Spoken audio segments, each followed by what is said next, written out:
Hi guys, Curious Brit here, and today I'm going to be reacting to the comparison between the average American and the average Brit.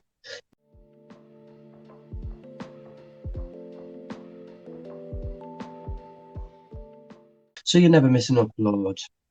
Now, let's get into it.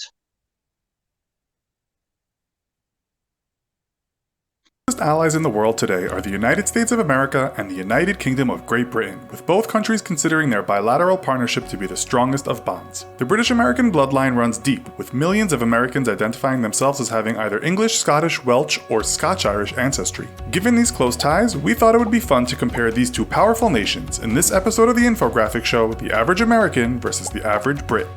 Don't forget to subscribe and click the bell button so that you can be part of our notification squad. First of all, we should explain what the United Kingdom of Great Britain is, as it's often an area of confusion. When we talk about the UK, we are referring to the United Kingdom of Great Britain and Northern Ireland, which is a sovereign state consisting of 4 countries: England, Scotland, Wales, and Northern Ireland. The average Brit we are discussing today is someone from the UK. In terms of ancestral relations, according to a Census Bureau American Community Survey, nearly 27 million people identified as being part English, over 5.5 million said Scottish, about 5 million said Scotch-Irish, and nearly 2 million said Welsh. Although Irish and German Americans make up larger portions of the US public, it's thought there are a lot more Americans that have Brit blood flowing through their veins but no longer consider themselves being anything other than a full-blooded American. With this in mind, we'll start with some comparisons of a physical nature. The average Brit stands just a fraction taller than the average American, with the BBC lately reporting that the average man in the UK is now 5 feet 10 inches and the average woman is 5 feet 5 inches. American men average 5 feet 9.5 inches and American women 5 feet 3.5 inches. Both countries are considered to be not so well proportioned when compared to other more developed nations, with a new report from the Institute of Health Metrics and Evaluation stating that the USA is in 18th place on the world's most obese nations list. Only Egypt was the other populous nation in the top 20 countries, which was filled mostly by countries in the South Pacific. The UK, however, might also need to get in shape, with reports stating that obesity is a national tragedy and that by 2025 the UK will be the fattest country in Europe. According to the Centers for Disease Control and Prevention's latest report, the average American male is now 195.7 pounds and the average woman is 168.5 pounds. The average British man is 186.2 pounds and the average woman is 154 pounds. Does the fact both countries are perhaps on the heavy side influence life expectancy? American men on average will live to 77.11 years, and American women 81.94. Citizens of the United Kingdom can expect to clock out at a similar age on average, with male life expectancy standing at 79.1 and female life expectancy 82.8. The median age, meaning half the country is older and half the country younger, is 37.8 in the USA for men and women, and right on 40 in the UK. Which country is making more babies at the moment? Current statistics state that the US and UK are similar here, with births per woman in America averaging 1.84 and in the UK 1.9. Marriage rates have decreased in many developed nations over the last few decades. According to the CDC, in 2015, 6.8 people per 1,000 of the total population tied the knot in the USA, while in the UK that number was 4.5 per 1,000. Around 42% of UK marriages end in divorce, with almost half of US marriages ending the same way. On that sobering note, we'll take a look at money matters. In terms of industry, both nations are considered champions of the world, but according to the United Nations Economic Commission for Europe, the USA citizen grosses a higher salary than the average UK person. The average gross salary in the USA was the 5th highest in the world at $4,893 per month, while the UK sat in 14th place on the list with an average of $3,461 per month.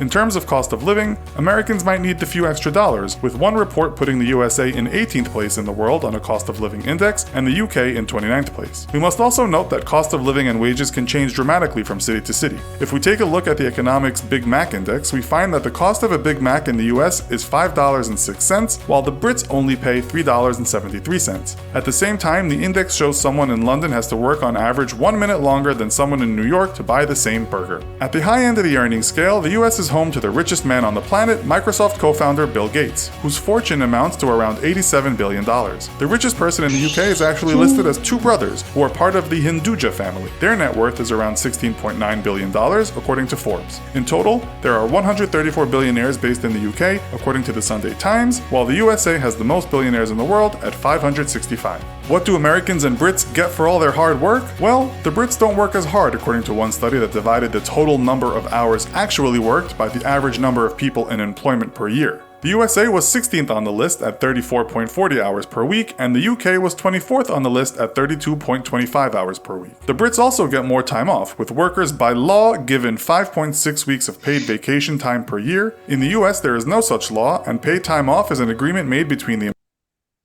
Oh, I wouldn't like that. Not getting no paid time off work. employer and the employee. The average paid days off in the US is said to be about 10 days, with that number increasing with the number of years in a certain job. The UK has less public holidays though, at 8 days, with the US enjoying 10 national public holidays.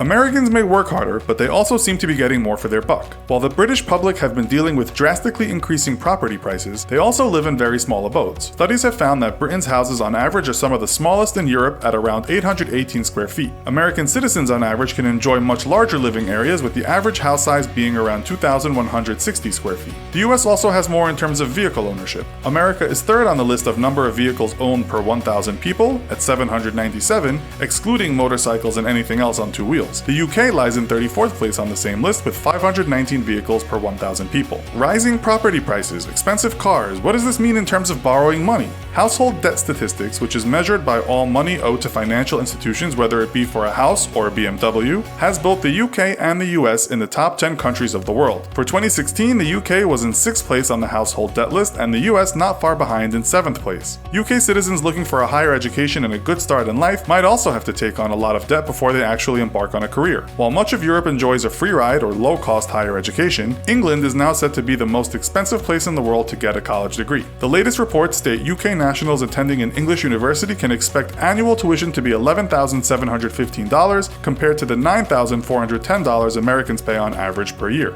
On average, the class of 2016 in the USA owed around $37,172 in loans, while students graduating from a university in England could expect to owe as much as something in the region of $40,000 to $55,000. Scotland, Wales, and Northern Ireland all have cheaper university tuition fees, or no tuition fee for Scottish people studying in Scotland. Students may still have to borrow to study though, with a recent report by the Student Loans Company stating the average student debt in Northern Ireland and Scotland was around $26,000 and $15,000 respectively. The Welsh have part of their tuition fees paid for by the Welsh government, but students still rack up debts on average of around $24,000. UK citizens may take some comfort in matters of healthcare, with most costs covered by Britain's National Health Service. Americans are not so fortunate, with an article in The Atlantic this year stating that more than a quarter of Americans said that someone in their household was struggling to pay off crushing medical debts. With that, we come to the end of today's show. Head on over to the comments section to let us know which country you'd rather live in and why. And if you like this video, be sure to check out our other video called Americans vs. Europeans. Thanks for watching, and as always, don't forget to like, share, and subscribe. See you next time!